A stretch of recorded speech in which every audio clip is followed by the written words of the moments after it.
उसकी बीवी को पीटा, उसके पिता के नाखून निकाले, उसके पूरे परिवार को पीटा गया।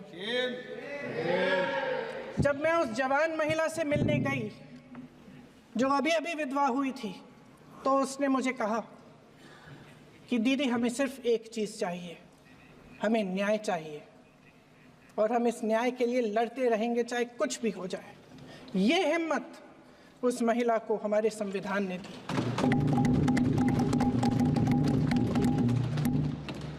संभल के कुछ लोग आए थे हमसे मिलने जो मृतकों के परिवार के सदस्य थे। उसमें 2 बच्चे थे, अदनान और उजैर। आप सुनिए। उसमें 2 बच्चे थे, अदनान और उजैर। एक बच्चा मेरे बच्चे की उम्र का है, दूसरा उससे छोटा 17 साल का है। दर्जी के बेटे थे। दर्जी का एक ही सपना था कि वो अपने बेटों को पढ़ाएगा लिखाएगा, एक बेटा डॉक्टर बनेगा, एक बेटा भी सफल होगा दूसरा बेटा भी अपने जीवन में सफल होगा। उनके पिताजी हर रोज उनको स्कूल छोड़ते थे। उस दिन भी स्कूल छोड़ने के बाद अपनी दुकान में चले गए। उन्हें पता नहीं था कि विवाद हो रहा है। उन्होंने भीड़ देखी, घर आने की कोशिश की तो पुलिस ने गोली से मार डाला। वो 17 साल का बच्चा अदनान मुझसे कहता है, वो 17 साल का बच्चा अदनान मुझसे कहता है कि मैं बड़ा होकर डॉक्टर बन के दिखाऊंगा, मैं अपने पिता का सपना साकार करूंगा। ये सपना, ये आशा उसके दिल में हमारे संविधान ने डाली। अध्यक्ष महोदय, हमारे देश के करोड़ों देशवासियों के संघर्ष में, अपने अधिकारों की पहचान में, इनकी कठिन से कठिन परिस्थितियों से लड़ने की अपार हिम्मत में और देश से न्याय की अपेक्षा में हमारे संविधान की ज्योत जल रही है।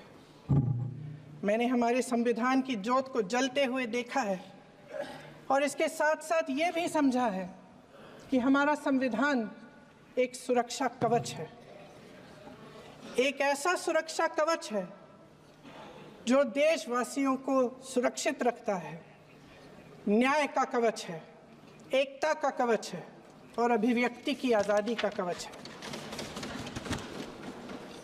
दुख की बात यह है कि मेरे सत्ता पक्ष के साथी जो बहुत बड़ी बड़ी बातें करते हैं, इन्होंने इन 10 सालों में यह सुरक्षा कवच, सत्ता पक्ष के मेरे साथियों ने ये सुरक्षा कवच तोड़ने का पूरा प्रयास किया है।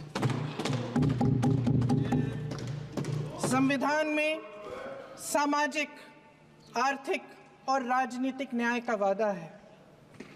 ये वादा एक सुरक्षा कवच है जिसको तोड़ने का काम शुरू हो चुका है। लैटरल एंट्री और निजीकरण के जरिए ये सरकार आरक्षण को कमजोर करने का काम कर रही है। अगर लोकसभा में ये नतीजे नहीं आए होते तो ये संविधान बदलने का काम भी शुरू कर लेते।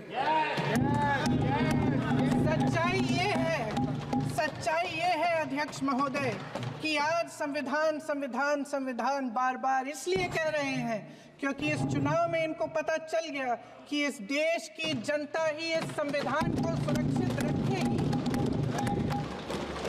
कि इस चुनाव में हारते हारते जीतने से इन्हें एहसास हुआ कि ये संविधान बदलने की बात इस देश में नहीं चलेगी। आज जनता की मांग है कि जाति जनगणना हो। सत्ता पक्ष के मेरे साथी ने इसका जिक्र किया। ये जिक्र भी आज इसलिए हो रहा है क्योंकि चुनाव में ये नतीजे आए। ये जाति जनगणना इसलिए जरूरी है ताकि हमें पता चले कि किसकी क्या स्थिति है और नीतियां उस हिसाब से बने। इनकी गंभीरता का प्रमाण ये है कि जब चुनाव में पूरे विपक्ष ने जोरदार आवाज उठाई कि ये जाति जनगणना होनी चाहिए, तो इनका जवाब देखिए। इनका जवाब भैंस भाग भैंस चुरा लेंगे, मंगलसूत्र चुरा लेंगे। इनका ये जवाब था। ये गंभीरता है इनकी जाति जनगणना पर। महोदय, हमारे संविधान ने आर्थिक न्याय की नींव डाली, किसानों, गरीबों और को जमीन बांटी, भूमि सुधार किया, जिसका नाम लेने से कभी कभी आप झिझकते हैं और कभी कभी उनका नाम धड़ाधड़ इस्तेमाल किया जाता है अपने आप को बचाने के लिए। उन्होंने HAL, BHEL, SAIL, GAIL, ONGC, NTPC, railways, IIT, IIM, oil refineries, तमाम PSU बनाए। अध्यक्ष महोदय, उनका नाम पुस्तकों से मिटाया जा सकता है, उनका नाम भाषणों से मिटाया जा सकता है, लेकिन जो उनकी भूमिका रही इस देश की आज़ादी के लिए और इस देश के निर्माण के लिए, वो इस देश से कभी मिटाया नहीं जा सकता। 75 सालों में जनता का भरोसा रहा कि नीतियाँ बनेंगी तो जनता की भलाई के लिए बनेंगी। जल जंगल जमीन का अधिकार मिला आदिवासी भाई बहनों को। इंदिरा जी ने बैंकों का राष्ट्रीयकरण करवाया, खदानों का राष्ट्रीयकरण कराया। कांग्रेस और यूपीए की सरकारों में शिक्षा का, भोजन का अधिकार मिला। 75 सालों में जनता का भरोसा मिला। पहले संसद चलती थी तो जनता की उम्मीद होती थी कि सरकार महंगाई और बेरोजगारी पर चर्चा करेगी, कोई उपाय निकालेगी, कोई रास्ता निकालेगी। लोग मानते थे कि अगर कोई नई आर्थिक नीति बनेगी तो देश की अर्थव्यवस्था को मजबूत बनाने के लिए बनेगी, तो भारतीय बाजार को मजबूत बनाने के लिए बनेगी, उनके भविष्य को मजबूत बनाने के लिए बनेगी। किसान और आदिवासी भाई बहन भरोसा करते थे कि यदि जमीन के कानून में संशोधन होगा तो उन्हीं की भलाई के लिए होगा। आप नारी शक्ति की बात करते हैं। आज माननीय गृह मंत्री जी को बोलने दें। क्या प्लीज, माननीय सभापति ji, please please please please let him speak. No, आप अपनी जगह बैठ जाइए प्लीज। आप please take your seats, please take your seats, take your seat, please take your, nothing is going on. No, आप अपनी बात कहेंगे और सरकार का पक्ष नहीं सुनना चाहेंगे। This is not the democratic behave. Please धोला जी बैठिए, प्लीज आप सब बैठिए। नहीं प्लीज, मैंने माननीय गृह मंत्री जी को बुलाया बोलने के लिए। प्लीज प्रमोद जी, एक मिनट, पॉइंट ऑफ ऑर्डर क्या है आपको बताएं। Let them speak. बोलिए, पॉइंट ऑफ ऑर्डर क्या है? माननीय गृह मंत्री जी बोले, उनको पूरा अधिकार है आर्टिकल 75 में बोलने का। तिवारी जी बहिष्कार करने का तय कर आए हो क्या? मैं उससे कहीं कोई आपत्ति नहीं कर रहा। रूल क्या है? रूल एक सदन में प्रधानमंत्री नॉट गोइंग ऑन रिकॉर्ड। ये सामूहिक जिम्मेदारी है, सरकार की सामूहिक जिम्मेदारी है। माननीय गृह मंत्री जी जवाब देंगे। नो प्लीज, माननीय गृह मंत्री जी आप बोले। सही नहीं है, please go back to your seats, go back to your seats. Sushmita ji please go back to your seats, go back to your seats please. माननीय गृह मंत्री जी बोले। सभापति महोदय, सिर्फ माननीय गृह मंत्री जी की बात हो जाएगी। आपका आचरण असंसदीय है। में पाकिस्तानी आतंकवादियों द्वारा जो नृशंस हमला हुआ और उसके जवाब में भारत सरकार ने और भारत की सेनाओं ने जो मजबूत जवाब पाकिस्तान के आतंकवादी ग्रुप्स को और पाकिस्तान को स्वयं को दिया, ऑपरेशन सिंदूर के माध्यम से, उसका पर सदन में चर्चा पर मैं हिस्सा लेने के लिए खड़ा हूं।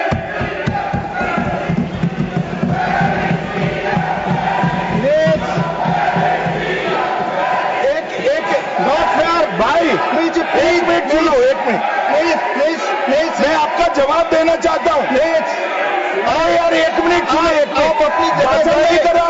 प्लीज, दिस इज मान्य अध्यक्ष से पूछ रहे पीएम कहा है, इसका जवाब दे रहा हूं। 1 मिनट सुनो भाई, आपकी जो डिमांड है उसी का जवाब दे रहा हूं। माननीय अध्यक्ष जी, पीएम साहब इनकी ऑफिस में ही है, उनको ज्यादा सुनने का शौक है क्या? भाई मेरे से निपट रहा है, काहे को प्रधानमंत्री जी को बुला रहे हो? और तकलीफ होगी, ये समझते नहीं है साहब।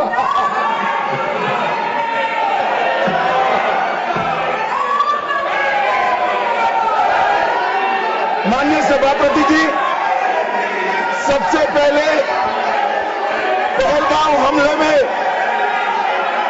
हमारे देश के जो निर्दोष नागरिकों को धर्म पूछकर, चुन कर उनके परिवार के सामने मारा गया।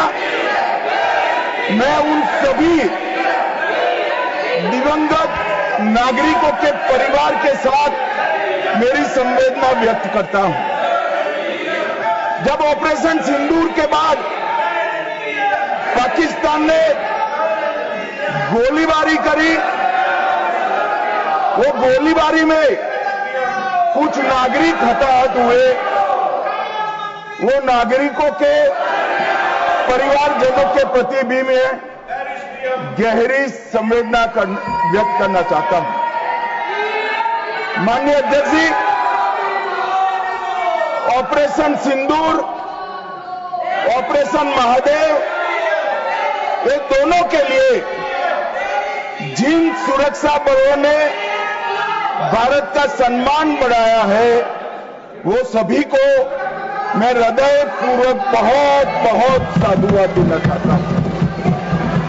मैं सम्माननीय प्रधानमंत्री जी को भी बहुत बहुत अभिनंदन करना चाहता हूं कि इन्होंने देश की 140 करोड़ की जनता की जो इच्छा थी, उसका प्रतिघोष करते हुए सटीक जवाब देने की दृढ़ राजनीतिक इच्छा शक्ति बताई। इसके लिए मैं सम्माननीय प्रधानमंत्री जी को भी अभिनंदन करना चाहता हूं। मान्यवर, सबसे पहले मैं ऑपरेशन महादेव के बारे में बताना चाहता हूं। मान्यवर, परसों ही प्लीज कश्मीर में प्लीज, आपको माननीय नेता प्रतिपक्ष सबने सुना, ये सही आचरण नहीं है आप सबका। Please go back your seats. No, माननीय गृह मंत्री आप बोले।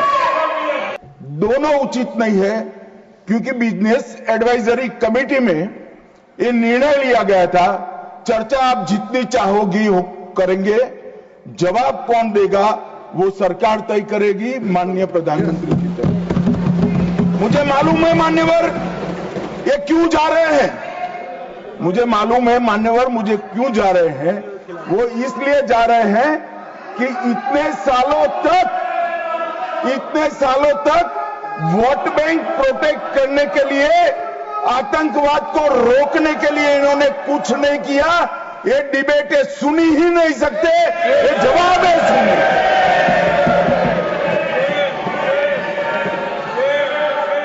और जब भी ये कह रहे हैं और कोई लीडर ऑपोजिशन होता और बोलता तब तो मैं समझता, खड़गे साहब बोल रहे हैं। ज्यादातर महत्वपूर्ण चर्चाओं में कांग्रेस पार्टी उनके नेता को, लीडर ऑफ ऑपोजिशन को बोलने ही नहीं देती है। और वो मुद्दा उठा रहे हैं कि माननीय प्रधानमंत्री जी जवाब।